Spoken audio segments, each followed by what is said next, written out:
You are looking at Julian's pronunciation guide, where we look at how to pronounce better some of the most mispronounced words in the world, like this other curious word. But how do you say what you're looking for today? Let's learn how to pronounce this word that originally comes from German. If you want to learn more confusing names, pronunciations, make sure to stay tuned to the channel.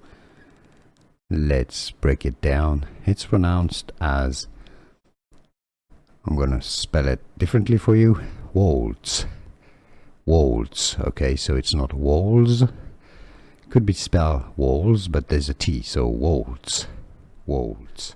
Here are more videos on how to pronounce more confusing words and names too many mispronounced. Like this video if you found it useful. I appreciate your support. I'll see you soon and thanks for watching.